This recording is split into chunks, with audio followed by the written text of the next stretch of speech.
All right. What's going on, everybody? Hi. Good evening. I could fade that out. Just fade it out. All right. What's up? All right, that's better. Now we've got our little thingy telling everybody who we are. Who we are, what we're about. We're boot. A boot. What's happening, everybody? We are Geeking Poetic Podcast. As you can see on the screen, I am your host, Larry Roberts. I have, she's got her skis shined up, and she's Trying to figure out how to get to our stream on here. yeah.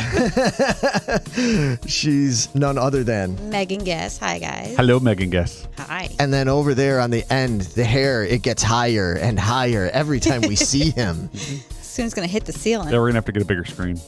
We are going to call him pretty soon Mr. Follicle Skyscraper. Ooh. But he is none other than... Hi, I'm Matt Valukas. How's it going, everybody? What's going on? All right, so what is the topic of this episode that we're doing, this illustrious live stream we're doing today? We're doing our the top 5 favorite commercials from our respective childhoods. Yeah. Yes. Yes. Yes. Yes. Yes. Man, this is something I've wanted to talk about for so long. It's just so overdue. I think it's like something I brought up 4 years ago when we started this podcast, didn't I? Because I am a commercial junkie. Like as much as I loved TV and I loved programs, I feel like I remember the commercials as much or more than a lot of like the TV programs. Like I probably watched hundreds, if not thousands of hours of like sitcoms of like Three's Company and Happy Days and stuff, but I only remember like certain parts or certain lines of dialogue, but I can tell you every freaking commercial that aired during that time. Yeah. Are you guys like the same way, or am I just really weird about You're that? weird. No, I don't think you're weird at all. That's why they do them the way they do them, to make them catchy so we can't forget them. They brainwash us. Yeah. I mean, for me, like Saturday mornings, it was just as much about the commercials as it was about the cartoons. Was it? Like, yeah, it was all about that. What's weird too, like, you know, my kids are now 6 and 3, and we cut the cord a while ago, so we don't have commercials. You know, it's Netflix and it's, you know, Prime and all of that stuff. So they're not exposed to commercials. So when we go over to friends' house that have actual like live streaming TV, Right. I tend to, like, when the TV's on, I'm paying attention to the commercials because people are still talking about what's happening with commercials, and I'm like, yeah, I haven't seen that one. And for me, like, when I was a kid, like, commercials were everything, and not to have that now, as much as I don't miss that 3.5 minutes of, you know, a break of my show, Yeah. I do miss, you know, the commercials and the things like that. Well, and I feel like, you know, it's funny because I think that as much as, yeah, like you're saying with streaming and all that stuff, it isn't as prevalent in our lives anymore. But then think about things like the Super Bowl. I mean, most people that I know, unless you happen to be a really hardcore football fan or you're a really hardcore fan of whichever team makes it into the Super Bowl, You're watching for the commercials. I feel like the Absolutely. majority of people nowadays are watching for the freaking commercials, you know? That's why I watch it. It's like the total opposite. It's like, oh, the game's back on. Go get snacks. Go Yeah. take a piss and everything. It's like, Matt, get back in here, man. The commercial's coming on. What's it going to be? And you're not joking. We went to the Super Bowl party we were at this year. Like, you know, commercials are on, and people would gather in, and it was all about the commercials and not the game. Yeah, exactly. So the whole theme of this is that we decided we wanted to talk about commercials, but the problem is there are so many commercials, and then, you know, spanning our lifetimes, you know, starting for me in the early 70s, going on to Matt into the latter 70s, Megan in the 80s and on. It was like we had to set some parameters here because otherwise it was like... It was a free-for-all. We would be here all night. Exactly. So we all kind of set parameters. So I'd like each of us to sort of explain to the audience so they know like what parameters we each set for ourselves. I mean, a lot of them I think we mostly kind of mutually agreed on, right? Mm-hmm. You know, like I think so. we agreed that for one thing, they were going to have to be our childhoods, our respective childhoods. And if anybody saw our little commercial video thing we did a couple of weeks back, we sort of explained that. For me, it had to be commercials that were basically between like the mid to late 70s and the mid to late 80s. That's kind of what I considered childhood. Getting into 90s, by the time the 90s came around, I was getting into, I graduated high school in 1990. So to me, like after that, it's not really childhood anymore. Megan, what would it have been for you? I cut myself off from like the early 80s, and I cut it off till like I was 15. Okay, yeah, that's roughly about what I did. I roughly did. Yeah, because because about 95-ish. I might have a cheater in there somewhere. We'll see. Well, some of these that we're going to talk about go even on. I mean, some of these, because we don't just talk about specific commercials, but sort of like the campaign of the them. campaign. And they certain existed for much campaigns. longer than just a couple of years with that kind of stuff. Right, exactly. Yeah, so there is going to be a little bit where people go, oh, that's not that old. It's like, well, it is. It started you know? Yeah, Wow, it started a whole lot longer. Right. Yeah, beyond that. Yeah, for me, it was like 1981, 1982 till about 1990. And that was when I was about 14. So yeah, Okay. so kind of about that same. So there, we're too. all roughly right about the same time. Yeah. So the only one that's really going to possibly bring up some 90s stuff is going to be Meg. Yeah. Although, again, some of these campaigns very much go into the 90s. Absolutely. Yeah. Can you do me a favor? Yes. Can you put your lid on your water or take it away from our podcast, please? Because you're freaking me out right now. Wow. We would do it. You're like I'm gonna pull being- on my man. microphone here. Talk my about being headphones. told on live TV. But And I'm gonna safety knock it first. everywhere. No, Thank Megan, you. I was appreciate really that. having Safety anxiety first. over here. Okay. That bottle was It particularly was like when I opened right it, at the top. It's like I know. I was like, that's a full ass bottle. It's a short but mighty bottle of water. It is short, but it is girthy. It's girthy. oh my, and it starts. Oh boy. So, other things where I decided, like speaking for me specifically, I had to really narrow it down because not only is it childhood stuff, but I couldn't do local television. I couldn't do things that were local commercials because growing up in Chicago, there was a plethora of amazing local commercials, whether it was like from auto sales stuff, Slozy Adelson Chevrolet, where you always save more money. Victory Auto Records. Exactly. Yeah, if you don't remember the door falling off that blue Impala, like you're not from Did the you really Chicago live? From around here. That's Yeah, how yeah. you test people. They're like, oh, I grew up in Chicago area. And it's like, yeah. What does Victory Auto Records mean to you? And if they're like, oh, I don't know what that is, it's like, yeah. Move along, buddy. Next.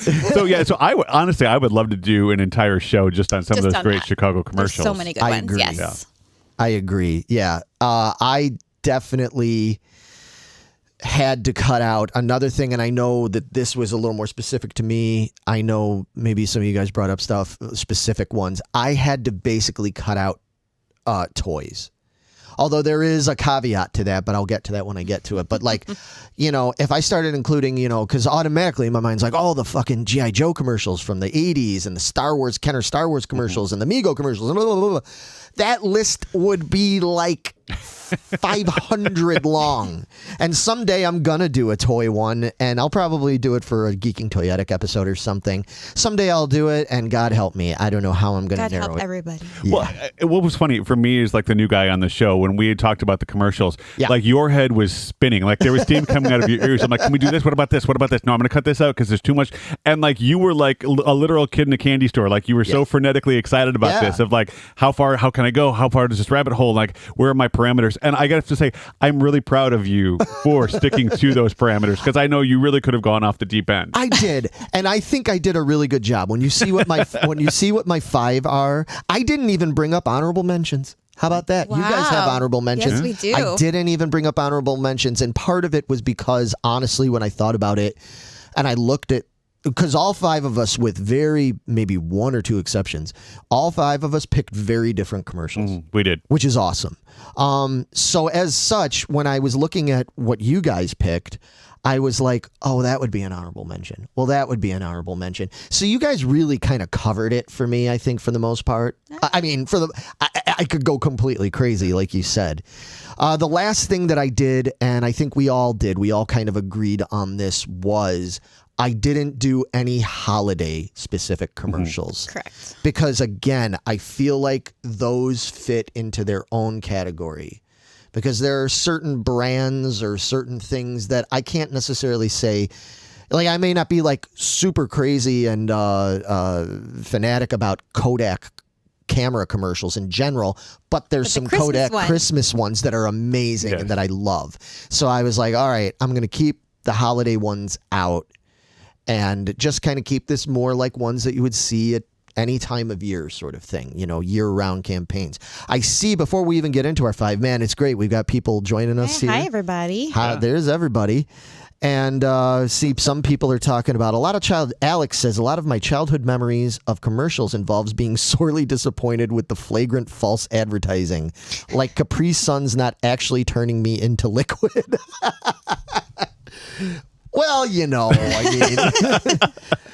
it's funny about that because, that's funny, but that was a thing for years up until that Reagan and them like kind of did away with a lot of rules about commercials and stuff where like you didn't used to be able to do commercials about anything. Like if you showed a toy doing something, like it had to do what you were showing the toy. Like you couldn't put it on wires and have it like fly away just to look cool because it was they considered that was like false advertising and stuff. There was a lot of things like that. And I think they sort of softened up on some of that stuff as time went by. Yeah. But they were fine with a cartoon camel selling you cigarettes. So it was weird, the trade-off that you got there. Dude. we could get into a whole absolutely. Oh, man. Going down the rabbit hole. Stay focused, boys. Okay. Sorry. Okay. Oh, man. So anyway. A hell of a time keeping you two on track tonight. Oh, excuse me. And I apologize, everybody, that it took so long to get this running and everything. It just, every time I log into OBS, there's some new thing that it's never done before, didn't do on any test runs, nothing. And all of a sudden I have to change everything around. So from now on, I think I'm just going to plan to start 15 minutes late. Just if we say we're going on at 8 o'clock, you could almost guarantee 8:15. I'm just thinking we just say from now on we start at 7:45. And that way, like 8, we are ready and rocking to go. There you go. Yeah. There we go. We'll do that. Yeah. Perfect. Yeah. But I'm hoping at some point I'm just going to run out of things to troubleshoot, like everything. Larry, you're nuts. Yeah, well, we know this, Chuck. I mean, it's and that's why we love you. Hey, Triple T Arms 1970s here. Cheers, geeks. Cheers to you, man. Yo. All right, so I think we are going to just get into it now. My mic is a little hot. Hot mic. All right, I think we're just going to get into it right now. And do we want to start? Matt, what was your number 5? It's funny that we've been between. I don't remember. That's the problem. Like even before the show, like there were so many other commercials that I was looking at, and I know which ones are my 5. I don't remember which one my top 5 is. So, there it is. Oh yeah, I do remember now because my lovely device has told me. This one was kind of a cheater where it wasn't necessarily one commercial, but it was the Wrigley Gums, which was Big Red, Juicy Fruit, and Double Mint. Yeah. And the thing that to me is great about these is Wrigley Gums in the 80s was the king of the jingle. I mean, most 80s commercials were jingle-oriented, which is one of the things that I love. But they're the sing-along portions of these. Kind of Big Red, Juicy Fruit, or what's the Big Red one? The Big Red, yeah. Well, it's coming up. Like right now, we've got the Juicy Fruit one going and everything. Yeah. So everybody, let me know at home if you can hear the commercial and stuff, and let me know if it's too loud and stuff. We can't hear it. We can't necessarily want you to hear it, but we want to make sure like you guys can hear it and everything. So, yeah, I mean, the Juicy Fruit out of those 3 is probably my favorite. Yeah, for me, it's Juicy Fruit first, and then Big Red, and then Double Mint. The Double Mint was always cool because it was always the twins and that kind of stuff. But I always loved Big Red because it was like you're going to be kissing for so long that time just goes on. And there's a couple that's on the date, and like the next thing you know, it's morning.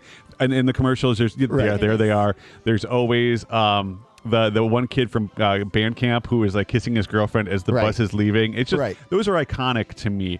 That the images are seared into my brain. But this is one of the ones that like when the commercial comes on, I can sing through the entire thing. It's awesome. Okay, we fixed it now. Yeah, it was a little loud at first. Yeah, I fixed that. But yeah, here you go. Like they're still kissing when the sun comes up in the milkman, and that's not dating it at all. The fact that there was a fucking milkman there. Yeah. And then we've got the Double Mint, which that campaign goes way back. Yeah, that goes back to like almost the 50s. And if I'm not mistaken, the original Double Mint Twins they were part of a print commercial, and they were actually from Bishop Knoll here in Hammond, Indiana. Yep. Sure were. So it's That's pretty cool. awesome. Pretty awesome. Yeah. So and that was my alma mater. So I was kind of That's excited right. when I learned that I keep about nice. forgetting you're a Bishop Knoll Yep. guy. Yeah. See, I was Whiting High School, so Yeah. we were probably kind of like Yeah, enemies, rivals. weren't Yeah, we? yeah. Well, Yeah, you guys were the heathens. Oh, wow. But yeah, for me, I love, again, to me, the 80s were quintessential jingles, and this series of commercials from the Wrigley Gums just nailed those jingles perfectly. Okay. Well, that's cool. Yeah, I think that's a good pick. That's a good pick. All right, Meg, do we want to move on to you? So I picked number 5 as my one toy I picked on here, and is the Skip It. Oh boy. Here we go. Let's see if we could get this queued up. So again, it's a Oh catchy, my gosh, yeah, I remember yeah, you remember this. this? It's a stupid catchy jingle. Skip it, and it has a stupid counter on it. But wait, it has more. There's a counter on it, and it's like exercise. What little kid wants to exercise? Me, I did. I wanted this fucking thing, Now, and it's like it's a terrible idea. It's a big ball. I have to actually remember to lift up my feet, and it's that little hard piece of plastic between your ankle. That hurts. They needed like some padding or something on it because that thing hurts, and it hurts your ankle to go around it. The thing, it was terrible. But the commercial, I had to have it. I have to interject here. Oh no. I mean, here's the thing. It's never a good sign. Well, Yeah. so I know Chuck's in the chat. Yeah, see, even Joe says in the chat, he says it was terrible. says, "Good God, I used to trip on that thing." I believe it, Joe. And now here's the thing. So, I mean, maybe Chuck can say, or your mom can say, I mean, obviously they raised you. They know you. What on earth? I know. What on earth would possess them to get you, of all people, the Skip It? Because I wouldn't shut up about it because it's a freaking commercial. It looks so fun. That looked like a death trap. a trip to the ER, Right? just waiting to happen for Megan. Yeah, I know. Because you bang into walls and doorways and I trip over air. Yeah, all the time. Literally, I've done it. All the time. You're like, what did you do? You were just standing there. I was like, oh no, I tripped on the air or something. Okay. I don't know how anybody would think getting you that was like even A good idea, plausible. yeah. That there is a toy that they And maybe should my have. parents didn't. It maybe somebody else got it for me. I don't remember, Oh, but yeah, okay. so maybe that's we'll go with that. Blame Say my somebody parents. else. Yeah, Yeah. blame somebody else. Yeah, somebody's not here. They can't defend themselves. Yeah, so I would not have bought that for you. There's just no way. I mean, and this is coming from somebody. I have terrible balance. Like I can't tell you how many times when Matt and I when we're playing gigs and stuff, and I'm stomping on the stomp box thing and doing the tambourine with my foot and everything. I cannot tell you. I hide it all the time, but I cannot tell you how many times in my head I'm like, whoa, like, I'm like literally ready to fall over. So if I ever just fall into you. Now we know why. You'll know You know why. why. You'll be like, oh, finally happened. Finally happened. The Step fucking back and let them keep falling. equilibrium be damned. So anyway, that's cool. Yeah, so that was a toy, and like I said, I had to avoid it. But It was that's a toy. That's such a classic commercial and such a classic jingle theme and all that stuff. Yeah. Yeah. What's interesting to me about like watching some of these commercials now, Yeah. the products of the time, like what was that toy? It was a ball that you put around your ankle and you spin and you hop. Like it's such a simplistic thing that as an adult, I'm like, why would you want that? But as a kid, you're like, that is the coolest thing and I Right? must own it. Yeah. I'm sure my parents are like, what? Just go play hopscotch. It's the Exactly. same fucking thing. Yeah. Except Yeah. you don't Jump kill rope. yourself. Just go jump fucking rope. Yeah, but to me, that's what I love about these commercials is that there's something about that from my childhood. They were the coolest things ever. And like as an adult with different eyes, you're like, all right, that jingle's cool, but the product, what the hell was that? Like, it's awesome. How Matthew, did that sell? I mean, I grew up in the 70s, so I grew up when they had the fucking Pet Rock, Oh, which was literally a rock in a box. That's it. It didn't do anything. It wasn't even a shiny rock. It was just a fucking dirty ass rock that they put in a box, and we bought it. and this is what I love. Chia. Yeah. Hey, don't knock the Chia Pet. I still awesome. want a Chia Pet. No, so for those that don't know, so I have a background in radio, television production, And I love commercials. I love film. I love all those things. And for a while on Lakeshore Public Radio, I hosted a radio show called The Ad Men. We were on the air for about 3 or 4 years. Yeah. And we would talk about all things advertising, local, national, international stuff. And much like you, I had a very tough time with a lot of these commercials trying to figure out which ones were going to be my favorites. Right. But to me, what I love about commercials in general, like most people will skip over the ads, and even on YouTube, as much as I don't want to skip over, I am so very curious. How do you get your message across in 5 seconds now when you used to have 30 seconds? And that wasn't a whole lot of time, because before that it was a minute, and you have 60 seconds or 30 seconds to sell some little kid on the skip it. How do you show them in 30 seconds that this piece of plastic with a ball on the end that you're going to put on your ankle, you need this? How do you do that?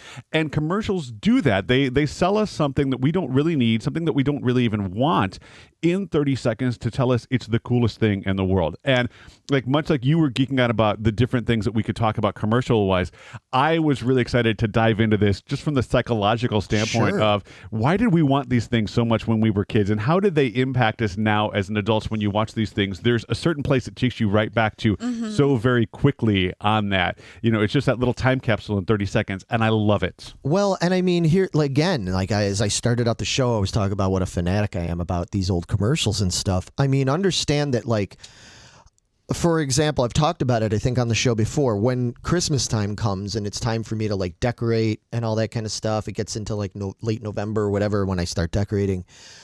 In as much as most people are like, put on Christmas music or put on Santa Claus is Coming to Town or Rudolph or one of those specials, which I love all that too, I will automatically defer to going to YouTube and pull up a playlist that's got 100 vintage Christmas commercials, because those jingles and stuff from the commercials, the whole thing like that, more than anything, put you in the mood. It puts me in the mood, but on the note that you said, it takes me back. Mm-hmm. Listening to Christmas music puts me in the mood for Christmas, but seeing the old McDonald's, Christmas commercials, or the Coke Christmas commercials with them to teach the world to sing, with all that, or anything like that that's specific Christmas like that, it automatically brings me back to being 7 years old and putting up the tree with my parents and drinking hot chocolate, and that really brings me into it. Which is why we're going to do a whole episode just on Christmas stuff. Absolutely. So what's your number 5? Right. Well, and real quick, before we get to number 5, I want to just read some of this stuff, because for people that can't see and they're just listening, we've got some comments. Alex says, so your classic 1-foot stage move isn't on purpose. You mean everybody thinks I'm trying to do the Captain Morgan? The Captain, yeah. Everybody defers to that, but here's the thing. I'll be completely honest. The 1-foot stage move, it's Steve Clark from Def Leppard.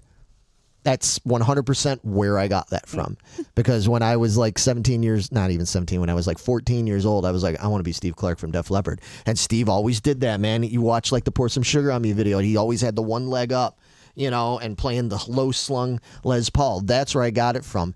But I've gotten to the point where that does help me with my balance and stuff. Sometimes I've gotten really good at that. 1 foot, low slung guitar, great. Standing there 2 feet on the ground, fall over. Because I'm fucking nuts. Backwards, yeah. People are bringing up some really great ones. Javier said, Chia Pet. Do the do. Do the do. Oh, yeah. no. And oh, meow, no. Meow, meow, meow, meow, meow, meow, meow, meow, meow, meow, meow, meow, meow, meow, meow, Meow Mix. I forgot all about that. Dave, let's go. My buddy. My buddy. With Kid Sister. God, I forgot about that. Kid Sister. He goes, and Kid Sister. Oh, my God. Yeah. All right. Well, those are some great ones. Thankfully, none of those are on our list. Moving on to me, I just mentioned it, and Beg, I believe this was an honorable mention for you, but for me, number 5 has to be, and it's not a specific one, but it's a specific era, and that would be the McDonald's commercials of the late 70s into the 1980s. Hamburger University. It's Ronald McDonald. Good morning, class. Is this going to open? Yeah, I think it is opening. There we go. It's in there somewhere. Hang on. It's thinking about giving us there it is. There we go. All right. Turn that down just a little bit. Yeah, with the silly. First of all, the McDonald's Land's characters. I'm fucking crazy about those things. I collected the toys because back in the 1970s, they came out with Mego-style McDonald's Land's dolls. You know, like action. They're dolls. I'm not going to call them action figures. Who am I kidding? They're freaking dolls. I collected the dolls. I still have a bunch of them in the packages and stuff. I loved getting the plates. Does anybody remember when McDonald's would have those special plates that had the yellow border around it? And that I loved that. I loved the glasses. I have them back here. I have glasses of that. I had so many fond memories of McDonald's commercials with the characters, and then even getting into like all these when they would have just the workers. Like, you thought when you were a kid, you thought McDonald's was the happiest fucking place to have a job on earth. This is the best place ever. Like, when I get older, I'm going to work at McDonald's, and not realizing that your parents are like, let's hope that you get something a little better than that, right? Sport, like, I mean, it's fine. Somebody's got to do the job. It's, but I mean, nowadays you can get paid a lot to work at McDonald's the way things are going. But I'm just saying it was great back then that it always had this theme of like happiness. It was a special place to be. Now McDonald's isn't looked at quite the same way, but back then McDonald's was like pure happiness. And then they'd have like these commercials where there was always... I don't know if it's showing for them. I think you need to click it over. Oh, they don't? Okay, here. I can start over. Yep, I will start it over for them, in theory. So, there we go. Can you guys see it now? There we go. Yeah, McDonald's, if we got a Happy Meal, it was the coolest thing. And now that I've got kids of my own and they get their own Happy Meals, the toys are not the same. They're plastic and they're much more generic. Like, I remember when I was a kid, you could get the special edition Hot Wheels car and stuff like that. But not only was it that, like, McDonald's was that happy kids place where the inside the seats, the tables, all like had the hamburger feel to it. The outside playground, like if you got to play, if you found a McDonald's that had the outdoor playground that had the was it the Mayor McCheese or the hamburger, where you could like climb into the middle of it and you could like play in his head. It was awesome. Like, that was one of the coolest things when I was a kid. Like, we got to go in and eat there and play on the playground. I had done something right. Like, that was like a reward for something, and it was awesome. But a lot of these commercials, it brings me right back to that because this is that experience, captured on film. Yeah, and let me bring up something too that maybe it's, again, because I'm just like a weird kid, but I mean, when you'd see the commercials, it was fine initially when it was like Mayor McCheese, Big Mac, Grimace, whatever the fuck he was, all that kind of stuff. He's a taste bud, isn't he? Is that what he's supposed to be? I think he's supposed to be a taste bud. Really? Mm-hmm. That's a fucked up taste bud. Yeah, it's kind of weird. I grimace at the thought of that. Oh. Wow. I mean, but like when they started doing things like with the nuggets and stuff, did it feel a little weird? Like, did it feel a little cannibalistic because there was like, hey, where are the nuggets? And then it's like, yeah, I'm gonna eat you. You're gonna die in my mouth. Yeah. That's how I felt about the California raisins too. It was kind of in that same vein. Like, yeah, but I mean, but the California raisins at least were just dancing around and singing. The nuggets were like pick them up and eat them. The nuggets were literally dipping. They were suicidal nuggets that were jumping into the sauce to be like, here, I even sauced my ass up for you. Bite me, like. As a kid, I had never considered that. I know, just like the M&M commercials. Yeah. Oh yeah, those. Well, they've even made jokes about that. Yeah. On the M&M commercials where it's like, oh, we're gonna get eaten. And, Right. Exactly. It's weird. So. Yeah. But it works. Yeah. We've got more. Yeah, Dave's is a taste bud. That's apparently that's what Meg says. I thought I read it somewhere. I thought it just came out. You could be right. Klondike bar. People are bringing up about what would you do for a Klondike bar? That was nice harmony, you guys. Yeah, the Charlie Daniels Geico commercial is a favorite of mine. I don't know if I know that one. Oh yeah, I don't know. Saw a meme recently comparing McDonald's in the late 80s, early 90s, and nowadays. Wow, I miss those play places. Yeah, I mean, those play places were awesome. I mean, McDonald's was a place. Do kids even go to McDonald's and do like the birthday parties anymore? No. Oh, I it's see. not the thing. So disappointing. However, this is off topic, and I apologize for this, but we took my 6-year-old to a McDonald's for the first time. Like, it was the first time post-pandemic where we went into McDonald's to eat, and I'm assuming that, Alex, like, your meme kind of talks about how when you were a kid, it was this great kid place, and now it's like this depressing adult, futuristic restaurant. Like you walk in and it's very modern looking. But one of the tables had this really cool LED display on it with like the dots. And like if you waved your hand over it or if you touched it, That's the neat. dots kind of changed color. And my 6-year-old loved that. That's great. That's I mean, he cool. doesn't have the really cool outdoor playground to compare it to. But it was like a sensory. Yeah, thing. it's You exactly could- what it was. It was this little sensory table, which was really cool. So they're still kind of playing off of that aspect to the kids and things like that. It's just not as fun and playful as it was when we were kids. Yeah. Yeah. I mean, I get that. I just don't. I The don't. ashtrays at McDonald's, yeah.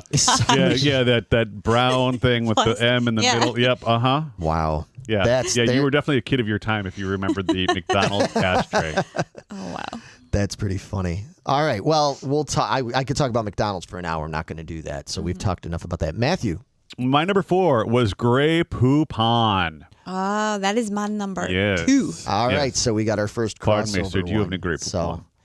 And you want to talk? So this is one of those commercial campaigns that The lasted finer forever. things The first in one life. came out in like 81, 82. right. Well, And- hopefully everybody can see now. That's the original one was very different from where it went later, Yes. right? Yeah. Very serious. Yes, very serious. Upper Yes, class. very upper class. Yes, it was muffin. We need some Grey Poupon. Yes. You were the cream of the crop. Yes, you were. And even like if this is one of the commercials that I think it was actually made with wine. That's how they touted it at the beginning. That it was Yes. adult mustard. Yeah. Let's see if they say it even has wine. Yes, that was the selling point. Like you're getting this great Dijon with some wine. Yeah. Like it was the upper echelon. But this to me is one of the most parodied and remembered commercials of all time to be able to pull up next to somebody. Pardon me, do you have any Grey Poupon? And one of the reasons that this is in my top 5 is, so again, this commercial came out in 81. I graduated high school in 94. When I got my license in 92, I had a bottle of Grey Poupon in my glove box because my friends and I would still do that. We would pull up next to each other or pull up to somebody randomly. Pardon me, do you have any Grey Poupon? And if they didn't, we'd laugh. But if somebody randomly would pull up to our car and say, do you have any Grey Poupon? We'd be like, yes, we do, just to be able to play into the joke. And yeah, this to me is one of those quintessential commercials that lasted. I mean, it was, a decade and a half of awesome stuff. Oh man, people are bringing up some good stuff in Yeah, there. wait, but they're coming. They're you might have hold- to wait. hold your 'cause, horses. Yeah, there might be some that you guys. Yeah, are this bringing one's up. my favorite, where it's back and forth, back and forth.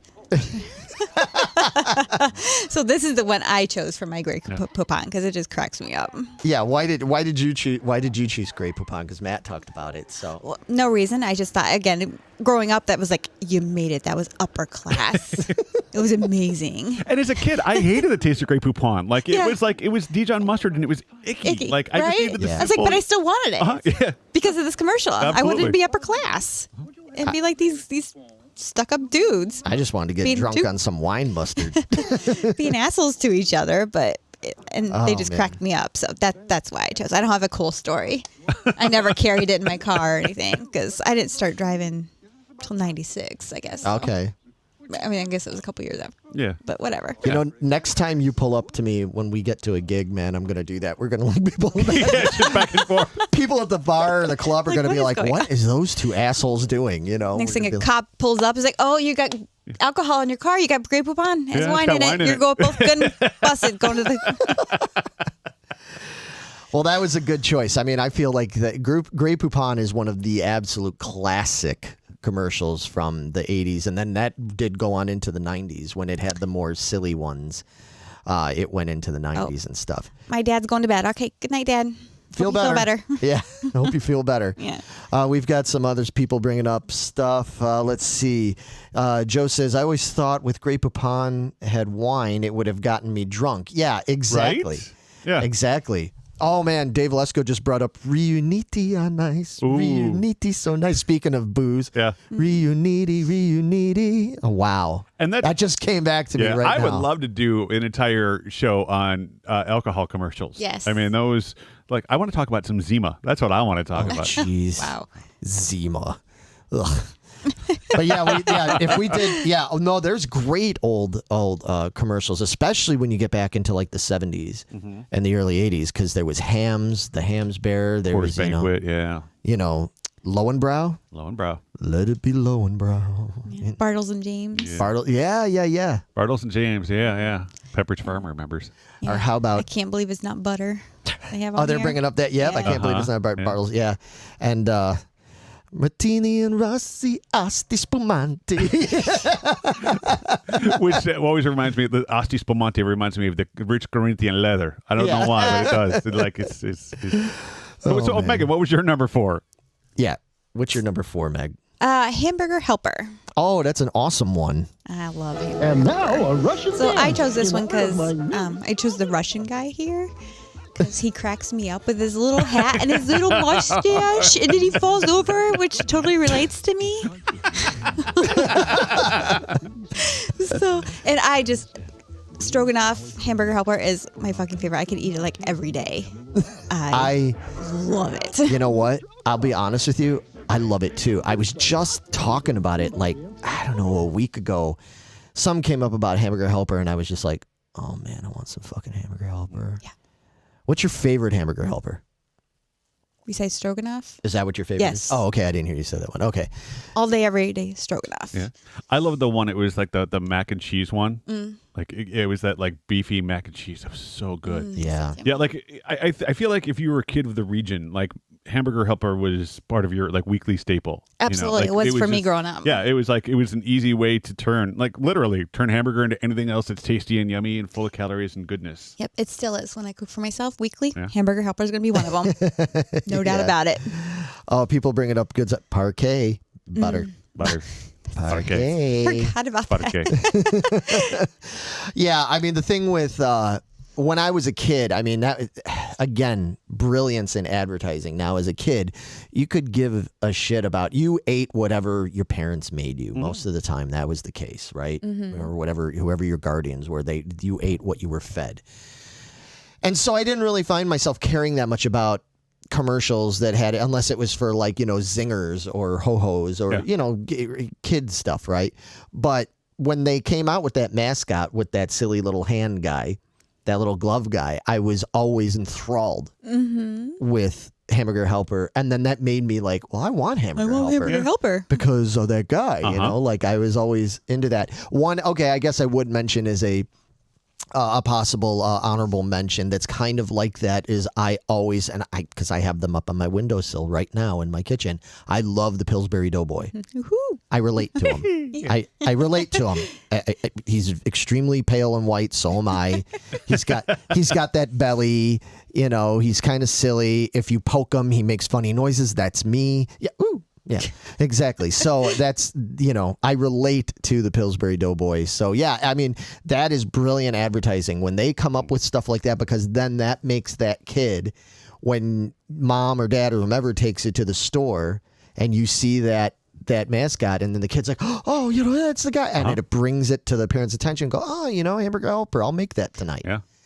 Brilliant. That's. Have you seen the meme of the Hamburger Helper hand, where it's like the skeleton of what he really looks like? Because he's just his hand, and it's literally just his face, but these big tentacle bones that come up into each of the fingers. And when you think of it like that, you're like, that's creepy. That's creepy as fuck. Oh, I'm not okay with that. Yeah, no, it's incredibly. I don't want to see that. Incredibly creepy. Ruin everything. Yes. Yeah. Ugh. Yeah. As adults, we have the ability to ruin everything. Everything. Yeah.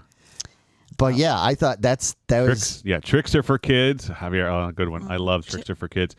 The funny thing, so side note, because he mentioned the Tricks are for kids. Tricks are just little chocolate pebbles, which is what rabbits poop. Uh-huh. And I always wondered, like, is that intentional that Tricks look like little Well, rabbit but Tricks pellets? are not chocolate; they're fruit. The fruit. They're little round. Well, okay, fruit then what are the guys. ones that are chocolate? That are You're the bunnies? thinking of bunnies. that looks like bunny poop. Yeah. What are those? Somebody in the comments, refresh me. Yeah. What's the chocolate? Set us straight. Yeah, because Trix is round, You're right. round fruity one, but You're right. but the brown ones are something else. Yeah. Oh, why can't I think of what that is? Oh, they're going to kick it. They're gonna They kick our finally tell butts. us. Cocoa Cocoa Cocoa Puffs. Puffs. There. Thank That's you. it. Thank you, Steve. everybody. Thank you, Joe. Yes, Cocoa Puffs. Yeah. But yeah. Yeah, and that's the fucking bird. I'm cuckoo for Cocoa Puffs. Yes. Okay. Yeah. Okay. So I've cross pollinated my two my childhood. However, if a rabbit ate a bunch of like fruit and then shat it out, it would be like Trix. Yes. Yes, it would. So we still kind of I got can there. guarantee it's not. No. I have that's 5 rabbits. Right. Yeah, It's Meg, not. Meg is the rabbit authority. She's had many rabbits. So Wait. So whose number 4 are we on? Are we on yours then? I think we're on mine still. Still? We haven't even got to yours. no, we haven't gotten to mine. We're still only on number 4, huh? Yeah. You guys keep getting sidetracked. Sorry. Well, we really do. We have talked about this a couple times of having a little timer at the bottom of the screen, and when that timer goes, it's like, you're cutting it off. Like you're done. Moving to the next one. Yeah, we need that. We need like the little hourglass thing or something. You know. All right, what's your number 4? My number 4. I'd like an Atari It 2600 is system, please, and Atari everything that video goes with it. games. Let me turn this down because I'm sure it's kind of loud. It is Atari video game commercials. I know this kind of, again, people could say, well, you said you weren't going to do toys. To me, video games, it's not quite the same thing. No. You know, it's not the same as like a G.I. Joe or a Star Wars toy or something like that. For me, these commercials I thought were really amazing, and they're so funny to me now as an adult, because the thing about these old Atari video game commercials is they made the games look so much better than they actually were, which, don't get me wrong, I love and adore Atari 2600. It's still my favorite video game system, or close to it at least. But the way they would do it, especially, I mean, like, this is like a straight up like Atari commercial. I always loved that. I love the Atari logo. I love that little music they play. Yeah, that always got me. But getting into these, like here, the ones that I really loved were the ones that were especially done by other companies like Activision. Mm-hmm. Activision always had like the best commercials. They just, I don't know, I would watch these commercials and I would get like so amped up about wanting to play these games, and not realize, like Enduro here, like not realizing that like that's as good as it's gonna get. You know what I mean? Like that's like, it makes it look like, you know, there's so much adventure and action you're gonna have. Oh, here's a favorite of mine, getting into Frogger, which was done by Parker Brothers. You know, like I liked a lot of the other licensed property ones. I felt like they always made really cool commercials. I loved the animation and stuff. I mean, look how fast that's going. Look how like exciting they're making that look, and then the actuality of you get on there and it's like bloop, bloop, bloop, bloop, like it's like, but I love it, you know. I mean, I can poke fun at it now and everything. Oh, Kaboom, this is one of my favorite video games of all time. I make myself literally go cross-eyed playing this game. Do you guys remember Kaboom at all? Mm-mm. No? With the baskets where you had to catch the bombs as they're dropping in zigzag. No? No, I don't at all. We were the family that always chose the wrong platform. Like, instead of the Atari 2600, we had the Odyssey. Oh, okay. Well, which, I mean, it was still a cool game, but it wasn't like, we were the ones that got Betamax when everybody else had VHS. We got Sega when Nintendo was the thing. Right. We always had. I'm with you. I'm a Sega boy. I love Sega. I do. But when it came to the 2600, if it wasn't like Pitfall or here's Pitfall here. Well, yeah, Pitfall was that hands down. Pitfall was my favorite of the ones to play. Yeah, and I don't know. But again, to your point, look at how fast that's moving. Like, that game didn't move that fast. And just the way they edited it, and then with throwing all the other scenes in there, and they were always kind of funny, you know, like they had really good humor to it, especially the Activision ones. Activision commercials were awesome. Activision ones were great. Pole Position, I mean, that was such a big deal. Yeah. I don't know. Anyway, I just, even now, it's one of those things where I can come across a 20-minute, you know, compilation of Atari commercials, and I'll just sit there and veg out on them for half an hour, you know, whatever, and everything. I love it. It made me happy. How about E.T.? Yeah, I was just gonna say. Oh, poor E.T., man. There's a landfill out there somewhere that has all of those games. They found the landfill. Did they find it? Oh yeah, and it was real, because that was an urban legend for years. Remember that they had put a bunch of games there because Atari just had this backlog of like returned E.T. cartridges and stuff like that in 1983, and so they just threw it in a landfill, and they actually dug it up and found it, and it was real, man. Which I think, again, as we're talking about this stuff, there's so many great upcoming episodes that we could make out of these, and to tell the story of that E.T. video game and how it was hyped and how it wasn't completed, and then how it undersold, and then it became that urban legend. If you have the opportunity to look up the E.T. Atari video game, it's a really cool story of just video games gone wrong and overhype of a product that just didn't. And I would love to talk about it, because I won't go on about it, because the funny thing is, in some of the collector groups and various things I've been in, and even in the Geeking Squad, our own group that we have on Facebook, people have brought up E.T. and a couple people have said, and I agree with them, they're like, E.T. was actually a pretty good game. It was a tough game. It was different. There were frustrating aspects to it. Mm-hmm. I think in a way it was almost a little ahead of its time. Well, I think one of the and again, we are so off topic of commercials at this point, but with the Atari games, even the Sega and the Nintendo games, the issue you had with a game like E.T., it was difficult to play, and there were no save points. There wasn't a save option in something like that. That if you had a game like that, you know, with the later consoles where you could have those save points, it made it a whole lot easier. And I feel like even with, you know, with Mario, like I love Mario, but like you got so far and then, you know, you had to quit the game because you had to go to like Aunt Cindy's house or something like that. And you had to turn it off and you were so pissed because you just got to that certain point. Yeah. Exactly. No, it's one of my buzzer. Yeah, thank you. Number 3, let's go. Buzzer. So we're moving on. So Matthew, you can feel the look at you. Yeah. I saw the look as I turned over. You're like, shut it, Valukas. Yeah.